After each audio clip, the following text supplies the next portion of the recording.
तो दोस्तों पिछली वीडियो में मैं इंटेल आर्क A750 का रिव्यू किया था। उसके अंदर गेमिंग में कैसा रिजल्ट देखने को मिलेगा, एडिटिंग में कैसा रिजल्ट देखने को मिलेगा और इसका फाइनली क्या रिव्यू है, मैंने इसको क्यों लिया था, ये सारा चीजें बताया था। लेकिन इस वीडियो को देखने के बाद आप लोगों में से कुछ लोगों ने कमेंट किया कि भाई प्रीमियर प्रो में इसका वीडियो एडिटिंग रिजल्ट कैसा रहेगा, कोड कितना टाइम में होता है, यानी कि वीडियो एडिटिंग में इंटेल आर्क A750 इसका परफॉर्मेंस कैसा रहता है, यही दिखाएंगे इस वीडियो। पहले मैं फिल्मोरा का बात करूंगा क्योंकि फिल्मोरा 13 मैं इसको इस्तेमाल करके अपना डेली वीडियोस को एडिट करता हूँ। तो फिल्मोरा के अंदर जो मैंने सेटिंग्स रखा था वो 1080p में यानी कि फुल एचडी में 60 fps में वीडियो शूट करता हूँ और उसी में वीडियो को एडिट करता हूँ। तो उसमें उतना ज़्यादा इफेक्ट इस जीपीयू के अंदर नहीं आता है। जैसे कि मैं बताया था कि अगर आप 4K में एडिट करना चाहते हो तो आपका पीसी में 32 GB मिनिमम रैम होना चाहिए और इस जीपीयू का अगर आप फुल यूटिलाइजेशन लेना चाहते हो तो उसके लिए भी आपका सीपीयू में PCI Express Gen 4 होना जरूरी है, जो कि मेरे पीसी में PCI Express 3 है। तो मैं अपना पीसी में फिल्मोरा के अंदर फुल एचडी में 4K में रेंडरिंग करके देखा था। इसके अलावा प्रीमियर प्रो में भी रेंडरिंग करके देखा था, एडिटिंग करके देखा था। सारा चीजें बताऊंगा इस वीडियो के अंदर। उससे पहले इस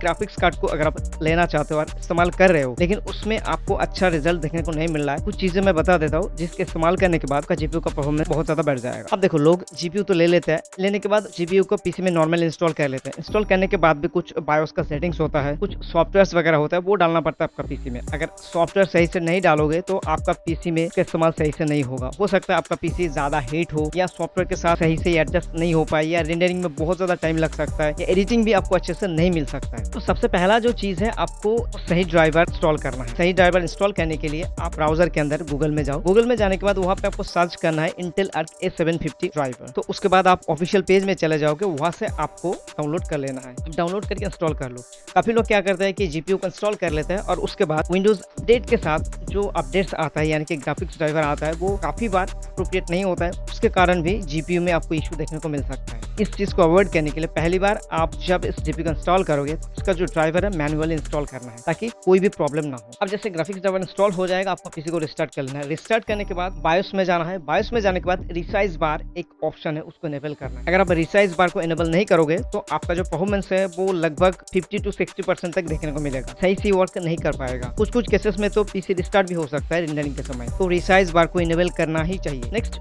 ग्राफिक्स ड्राइवर को इंस्टॉल करने के बाद ग्राफिक्स सॉफ्टवेयर को ओपन करना है। ओपन करने के बाद आपको सेटिंग्स में जाना है। सेटिंग्स में जाने के बाद मोड को आपको परफॉर्मेंस लेवल पे सेट कर देना है ताकि जब भी आप अपने पीसी को स्टार्ट करो ये जो जीपीयू हो ऑटोमेटिकली परफॉर्मेंस मोड में चला जाए। कोई भी एप्लीकेशन आप रन करोगे स्मूथली चल जाएगा। नेक्स्ट, आपको एक और चीज करना है, स्टार्ट मेन्यू के ऊपर क्लिक करना है। उसके बाद आपको सर्च करना है ग्राफिक्स सेटिंग्स। जैसे ही आपके सामने आ जाएगा उसको ओपन करके उसके बाद आपको ब्राउज पे क्लिक करना है। ब्राउज पे क्लिक करके एप्लीकेशन ऐड करना है जिसको इस्तेमाल करके आप वीडियो एडिटिंग करना चाहते हो। जैसे कि मेरे केसेस में मैं प्रीमियर प्रो और फिल्मोरा को ऐड करके रखा हुआ हूँ। जैसे ही एप्लीकेशन ऐड हो जाएगा उसके बाद उस एप्लीकेशन को आपको सिलेक्ट करना है। ऑप्शंस पे क्लिक करें और उस ऑप्शन में आपको उस पर्टिकुलर एप्लीकेशन को हाई परफॉर्मेंस में सेट कर देना है, यानी कि ये जो एप्लीकेशन है जब भी रन होगा जीपीयू के ऊपर ही रन हो। अब बात करते हैं सॉफ्टवेयर का। कुछ लोग क्या करते हैं कि क्रैक सॉफ्टवेयर का इस्तेमाल करते हैं। अब देखो, क्रैक सॉफ्टवेयर इस्तेमाल करोगे उसमें क्या होता है कि आपका जो सीपीयू है जीपीयू है उसके अंदर प्रेशर आ जाता है, बैकग्राउंड में एप्स रन होता रहता है, उसकी वजह से आपको सही परफॉर्मेंस देखने को नहीं मिलेगा। कुछ केसेस में पीसी बहुत ज्यादा हीट हो जाता है और जीपीयू के अंदर भी सीपीयू के अंदर भी प्रॉब्लम आ जाता है। मेरे केस में जैसे हुआ था, मैं पहले फिल्मोरा और प्रीमियर प्रो दोनों का ही क्रैक वर्जन इस्तेमाल करता था। उसमें क्या होता था कि मेरा पीसी 1 घंटा या 1.5 घंटा चलने के बाद रिस्टार्ट हो जाता था। काफी बार ऐसा भी होता था कि पीसी ऑटोमेटिक शटडाउन होता था और पीसी स्टार्ट ही नहीं होता था। डर लग जाता था कि भाई पीसी खराब तो नहीं हो गया। फिर बाद में पता चलता है कि एक क्लिक का आवाज होता था,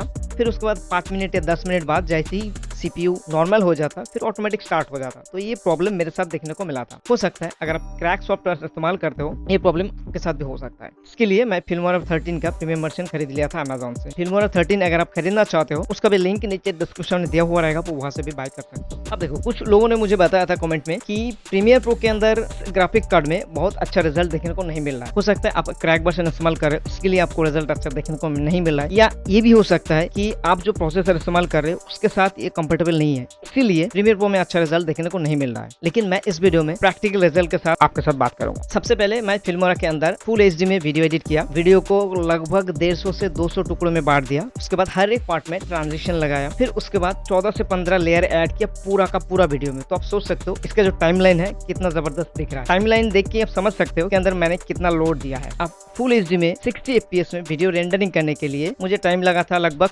4.5 मिनट या 5 मिनट के आसपास। तो 4.5 मिनट का वीडियो को रेंडरिंग करने के लिए 4.5 से 5 मिनट तक मुझे लगा था फुल एचडी में। इसके बाद दूसरा एक प्रोजेक्ट मैंने शूट किया था 4K 60 FPS में, 4K में ही शूट किया था, 4K में ही एडिट किया था 60 FPS का। उसमें जब मैं रेंडर किया थोड़ा सा डिफरेंस मुझे देखने को मिला। जैसे कि आप इस वीडियो में देख सकते हो CPU का जो इस्तेमाल है वो नॉर्मली हो रहा था, जैसे कि 1080p में हो रहा था, लेकिन जब मैं 4K में दिया तो CPU का जो इस्तेमाल थोड़ा सा बढ़ गया और यहाँ पे जो ग्राफिक्स है, ग्राफिक्स का यहाँ पे इस्तेमाल 70 या 75% तक का आसपास जा रहा था, यानी कि बॉटलनेक के काफी आसपास जा रहा था। ये जो चीज है बॉटलनेक के आसपास जा रहा था, हो सकता है कि मैं 16 GB रैम इस्तेमाल कर रहा हूँ, इसीलिए ये प्रॉब्लम हो सकता है। अगर आप 32 GB इस्तेमाल करोगे 4K एडिटिंग और रेंडरिंग के लिए तो आपके लिए वो जबरदस्त रहेगा। 4K में वीडियो एडिट करने के लिए 4.5 मिनट का फुटेज मुझे टाइम लगा था 5.5 मिनट के आसपास। मतलब वो आप जैसे फुल एचडी से 4K में जाओगे तो वो 1 या 1.5 मिनट का डिफरेंस देखने को मिला। अब बात करते हैं प्रीमियर प्रो का। अब प्रीमियर प्रो मैंने इस्तेमाल किया था, पहले मैंने क्या किया था, क्रैक सॉफ्टवेयर इंस्टॉल किया था, जैसे कि मैं पहले इस्तेमाल करता था। तो उसको जैसे इंस्टॉल किया ना, रेंडरिंग करते गया 2.5 घंटा दिखाया, मेरा तो होश ही उड़ गया भाई। उसको मैं खत्म कर दिया, उसको मैं क्लोज कर दिया। क्लोज करने के बाद उसको अनइंस्टॉल कर दिया। अनइंस्टॉल करने के बाद मैंने क्या किया, आप लोगों के लिए, आप लोगों को दिखाने के लिए प्रीमियर प्रो का प्रीमियम वर्जन खरीद लिया। प्रीमियम वर्जन खरीदने के बाद उसको मैंने ओपन करके फिर एक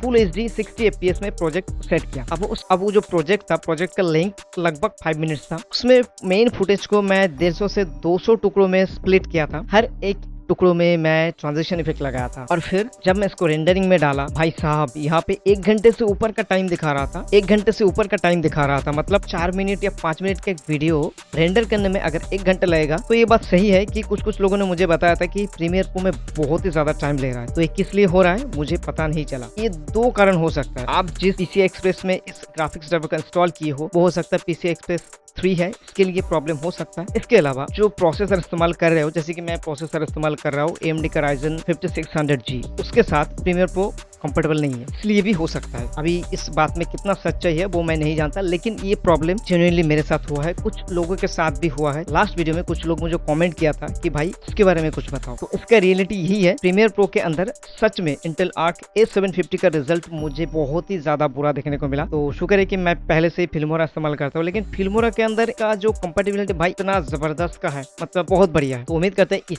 एक्सपीरियंस, जो वीडियो मैंने आपके साथ शेयर किया अच्छा लगा होगा। अगर कुछ भी वैल्यूएबल इन्फॉर्मेशन मैंने आपके साथ शेयर किया हो तो प्लीज वीडियो को लाइक कर दीजिएगा। आप लाइक करने के साथ साथ दोस्तों को शेयर भी कर दीजिए। तो चलिए दोस्तों, आज के लिए बस इतना ही। मैं मिलता हूं अगले वीडियो में, तब के लिए।